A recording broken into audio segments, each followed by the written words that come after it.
ज़मीन दिलाने के नाम पर ज़मीन मालिक से एग्रीमेंट करवाते थे और बहुत मोटी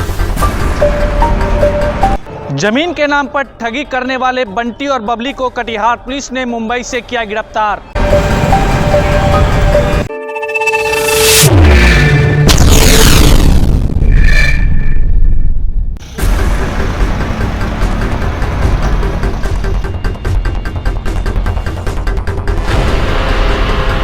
जमीन के नाम पर ठगी करने वाले बंटी और बबली को कटिहार पुलिस ने मुंबई से किया गिरफ्तार।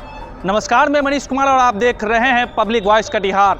दरअसल आपको बता दें कि यह वही बंटी और बबली हैं जो कटिहार जिला के अलग अलग जगहों में अलग अलग लोगों से ज़मीन के नाम पर ठगी कर कटिहार से फरार हो गए थे, जिसको लेकर कटिहार के पुलिस कप्तान के निर्देश पर एक विशेष टीम का गठन किया गया था और इस विशेष टीम ने कार्रवाई करते हुए दोनों बंटी और बबली को मुंबई महाराष्ट्र से गिरफ्तार करने में सफलता हासिल किया है। आपको बता दें कि ये वही दो बंटी बबली है जिसमें एक नारायण मल्लिक है और दूसरी अदिति मल्लिक है जो कि कटिहार से फरार हो गए थे और करोड़ों रुपया लेकर कटिहार से भाग गए थे। आपको बता दें कि इनके विरुद्ध कटिहार के चाहे नगर थाना हो, चाहे सहायक थाना हो, चाहे मुफस्सिल थाना में भी जो है मामला दर्ज था। इसकी तलाश जो है कटिहार पुलिस लगातार कर रही थी। कहीं ना कहीं यह कटिहार पुलिस की एक बड़ी उपलब्धि है। इसी को लेकर कटिहार के सदर डीएसपी अभिजीत कुमार सिंह के कार्यालय में एक प्रेस वार्ता का आयोजन किया गया, जहां कटिहार के सदर डीएसपी अभिजीत कुमार सिंह ने दोनों की गिरफ्तारी पर महत्वपूर्ण जानकारी दिया है।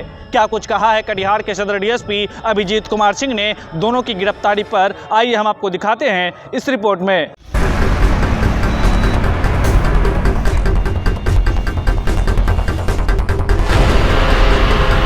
क्या देखिए, नारायण मल्लिक और उनकी पत्नी अदिति मल्लिक, ये दो लोग 2021 से 2023 तक एक्टिव थे। ये लोग क्या करते थे कि लोगों को ज़मीन दिलाने के नाम पर ज़मीन मालिक से एग्रीमेंट करवाते थे और बहुत मोटी रकम ले लेते थे। बाद में ये जब बहुत सारी रकम करोड़ों में लोगों की ले लिए तो उसके बाद कटिहार से ये लोग फरार हो गए। इनके खिलाफ नगर, सहायक, मुफस्सिल एवं कटिहार के अन्य जिलों में दर्जनों कांड दर्ज किए गए और करोड़ों रुपए की इन लोगों ने ठगी करके ये लोग विलुप्त हो गए पूरे कटिहार से। हमारी टीम लगातार लगी रही और टेक्निकली हम लोगों इनको खोजने में लगे रहे, लेकिन चूंकि पूरा परिवार ही यहाँ से गायब हो गया था तो बड़ी मुश्किल आ रही थी। कुछ इनपुट्स हम लोगों को मिले, टेक्निकल इनपुट्स मिले, जिसके आधार पे इनको मुंबई के मलाड ईस्ट से हम लोगों ने गिरफ्तार किया। इन लोगों ने अपना जुर्म कबूल किया और फिर वहाँ से हम लोग ट्रांजिट रिमांड पे इनको ले आए हैं। आवश्यक पूछताछ करने के बाद इनको न्यायिक अभिरक्षा में भेजा जाएगा। कैसे ठगते थे लोग? इनका मोडस ऑपरेंडी ये था कि ये पहले जमीन मालिक और जो जमीन खरीदना चाहता है उन दोनों को मिलाने के नाम पे जमीन मालिक से क्या एग्रीमेंट करते थे कि मैं जमीन आपकी बिकवा दूंगा, और फिर जो लोग खरीदना चाहते थे उनसे एग्रीमेंट करते थे कि आपको इतनी कट्ठे में जमीन दिलवा दूंगा। लेकिन जो वो पैसे लेते थे एग्रीमेंट जमीन दिलाने के नाम पे, जो इनिशियल अमाउंट लेते थे, वो कभी भी जमीन मालिक को लोग दिए नहीं। धीमे धीमे इस तरह से करते करते 2 साल के अंदर इन्होंने काफ़ी रकम इकट्ठा कर ली। जब ज़्यादा रकम इनके पास हो गई तो ये लोग यहाँ से गायब हो गए। जब जमीन मालिक के पास क्रेता लोग किसी तरीके से पहुंचे, उन्होंने पूछा तो जमीन मालिक को पैसा मिला नहीं था किसी प्रकार से, और सारा जो पैसा जमा हुआ था इन मियाँ बीबी के जो हस्बैंड वाइफ है इन दो लोगों के अकाउंट में जमा हुआ था। तो फिर एक स्ट्रिक चला, लगातार इनके ऊपर केस चालू हो गए। जब इनको लगा कि अब हम लोग कटिहार में सर्वाइव नहीं कर पाएंगे तो ये एक दिन ये लोग कटिहार छोड़ के भाग गए। फिर हम लोग इस पे लगातार 1 साल से काम कर रहे थे। जब हम लोगों को इनका टेक्निकल इनपुट मिला, फिर हम लोगों ने सूचना संकलित किया, वहाँ के लोकल थाना संपर्क किया तो मलाड ईस्ट में इनकी होने की सूचना प्राप्त हुई। फिर एक स्पेशल टीम बनाई गई, मुफस्सिल थाना अध्यक्ष की अध्यक्षता में एक टीम बनी। मुफस्सिल थाना के कई पदाधिकारी जिसमें महिला भी थी, वो लोग मुंबई गए और फिर इन लोगों को हिरासत में लिया। बिल्डिंग में भी काम करते थे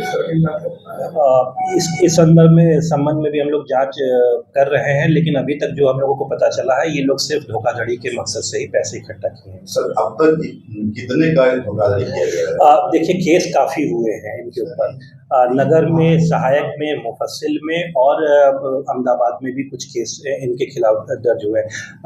अभी अमाउंट बता पाना मेरे लिए संभव नहीं है। हम लोग इसको टोटल कर रहे हैं कि कितने का अमाउंट का धोखाधड़ी हुआ, जल्दी हम लोग इसका भी खुलासा कर देंगे।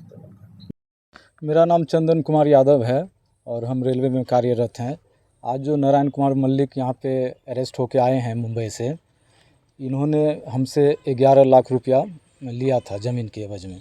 ये दीपक सराफा के नाम से ज़मीन था, जिसका कि एग्रीमेंट पेपर जो है ये हम लोग को दिखाया था कि जो हमको एग्रीमेंट मिला है इस पे जो है इसका पैसा हमको कलेक्ट करना है और उसके बाद जो है ज़मीन आपको लिखवा के आपके नाम से कर दिया जाएगा। तो जब 11 लाख 20 लाख में ज़मीन का बात हुआ था और हम आधा पैसा 11 लाख रुपया दे दिए थे, जो कि मेरा चेक के द्वारा इसको दिया गया है और नारायण मल्लिक के अकाउंट पे गया हुआ है। तो 11 लाख देने के बाद बोले कि जब आप रजिस्ट्री मेरा करवा दीजिएगा तब हम आपको बाकी पैसा दे देंगे। हाँ, उसके बाद जो है वो टाल मटोल करते रहा और ये घटना जो है जनवरी 2021 का है। उसके बाद जो है ये ज़मीन हमको लिखवा के नहीं दिया और मार्च के करीब होली के समय में ये कटिहार छोड़ के मुंबई भाग गया। ये मामला है 2021 का। जिस तरह से हमारे बड़े भाई साहब अभी जो बोले श्री चंदन यादव जी, तो सेम कहानी हमारे साथ भी है। ठीक है, तो 1.25 कट्ठा ज़मीन की बात हुई थी, तो पूरा 1.25 कट्ठा जो है 9 लाख में फ़ाइनल हुआ था हमसे। तो मेरा शुभ नाम पहले तो चंदन कुमार झा हुआ, मेरे पिताजी का नाम श्री रमेश झा हुआ और हम अभी जो हैं मेरा जो निवास स्थान है वो IPG मॉल के ठीक पीछे है, दलन में।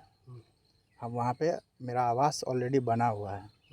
तो ये 2021 में क्या हुआ था कि जिस तरह से दीपक सराफ के द्वारा जो है इनको एग्रीमेंट होल्डर बनाया गया था उस प्लॉट का, तो वहाँ पे जो है इन्होंने हमसे जो है उसी ज़मीन के एवज़ में 3,01,000 रुपया जो है मेरे अकाउंट से नारायण मल्लिक के अकाउंट में दिया गया, इस शर्त पर कि आपका जो रेस्ट और 6 लाख बचता है वो पैसा आपका पेमेंट होगा तो ये ज़मीन रजिस्ट्री हो जाएगा।